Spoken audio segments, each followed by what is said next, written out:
Feature Friday. The freshest. Okay, first times, and I always love first times. This is Pangu backs. I can't say it. What the hell? Pamungkas. That's right. Pamungkas. I think. Pamungkas. Yeah. Pamungkas. I don't know how to say it. Pamungkas or pamungkas? But to the bone. And this has been really, really requested. Apparently it's really good. And, well, you know, we like good music.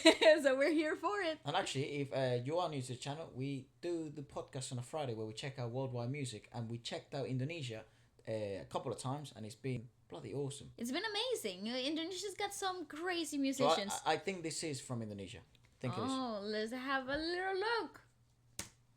Oh, sorry, computer. So that computer's dying. Sometimes they won't pay attention to me, you know. Just lower the screen a bit down, please. Ooh.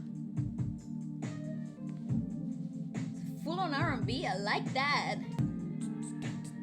I love silhouettes like those. Me it's too, so sick. it's so atmospheric. Oh, it's in English.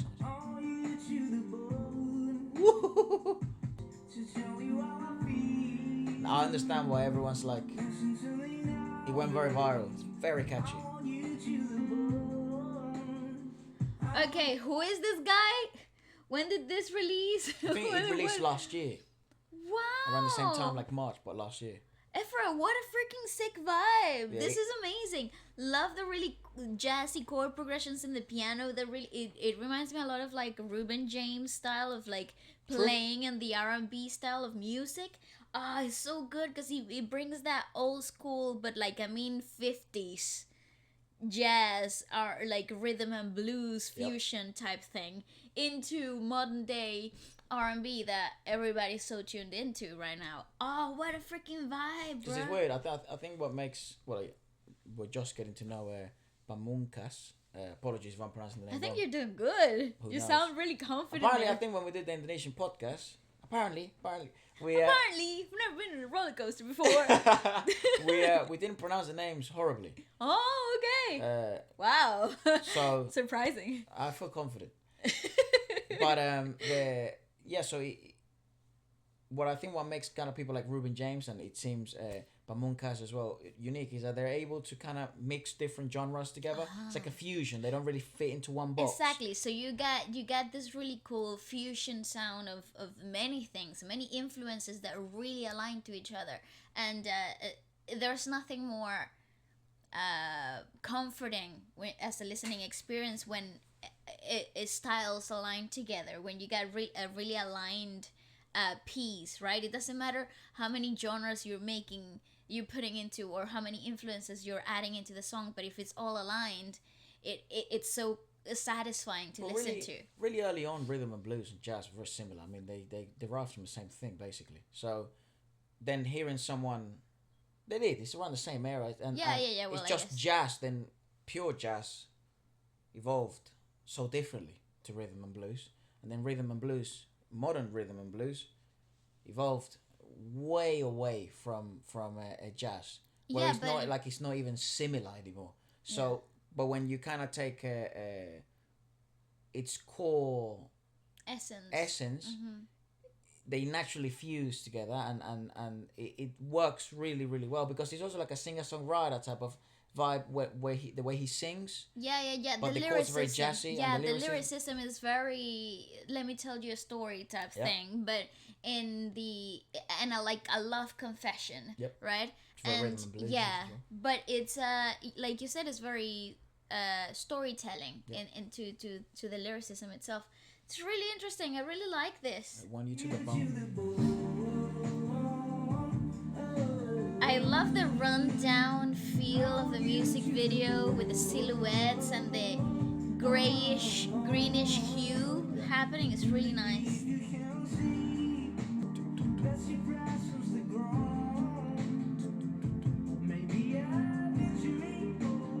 Oh, what a cool shot.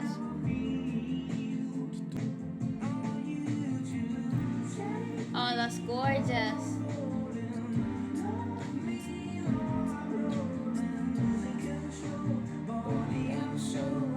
And then we move on to this really pop chorus progression. It's really interesting. What a cool sound.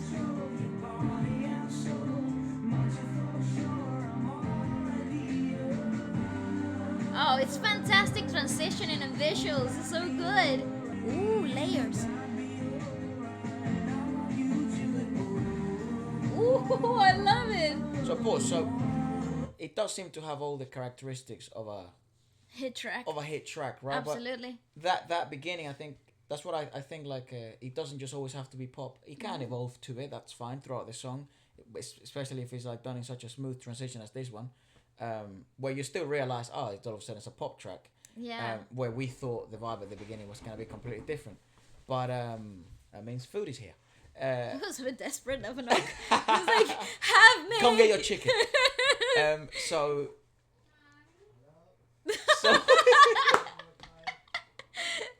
so when it's just a food delivery person. So when it evolves so smoothly like this, it does seem then to have all the characteristics of a good pop track, but also a hit track, which is very catchy. The bit of like body and soul. It obviously captivates you very much. That hook is it's gonna get stuck to your brain. I would imagine that's probably one viral. I think that I think that has to do a lot with not the chord progression itself, but the change in the rhythmicality of the track. Because when you go from a 3/4 to a 4/4 in that rhythmicality on the hook on the chorus section, it has it amplifies the catchy effect of it, right? So we're going with a more linear, more forward rhythmicality that would really amplify the essence of the chorus itself, the melody, and that's why pop tracks are so catchy. Yeah, but they're because the replicability by a general audience of it, because it's a predictable pattern. It's very high. It's really good formula. I'm not gonna lie. For real, how the song is structured is really, really genius. It's really clever. Yeah, it's really clever.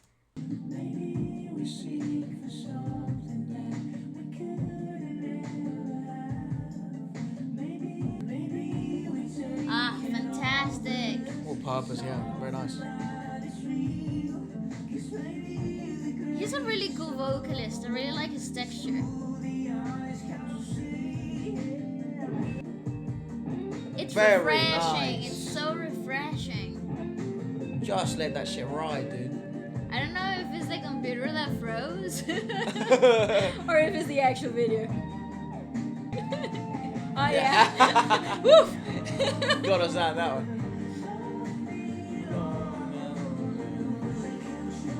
Well, actually, when was the last time you saw a musical bridge or a musical not musical, an instrumental break?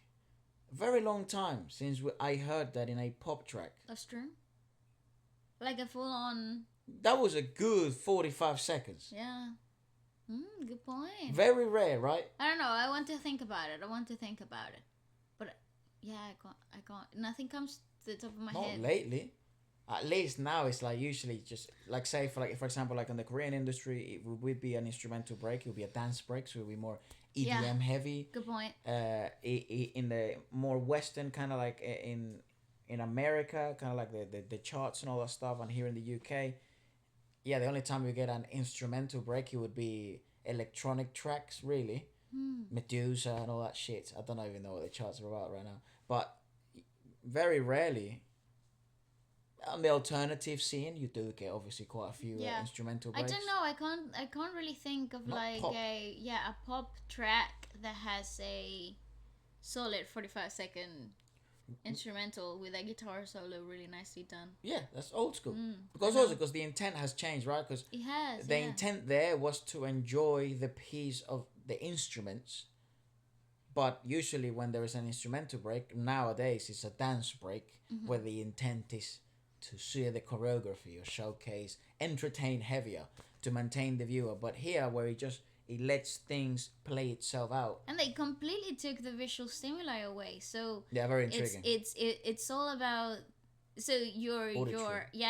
your senses totally flip, right? So you pay attention to the music, and they're purposely doing that. Yeah, you know, it's really clever. I'm telling you, this piece is like very really smart. Thought through. Yeah, it's really interesting. What a trip.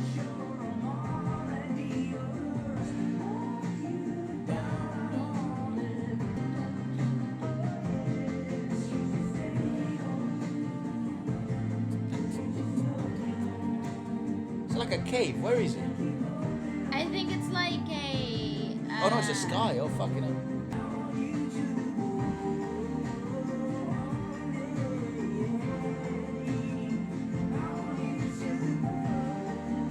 I really like his voice. One expression, right? I want you to the bone. So artistic. That's how I eat my chicken. To the bone. God, bro. Nice.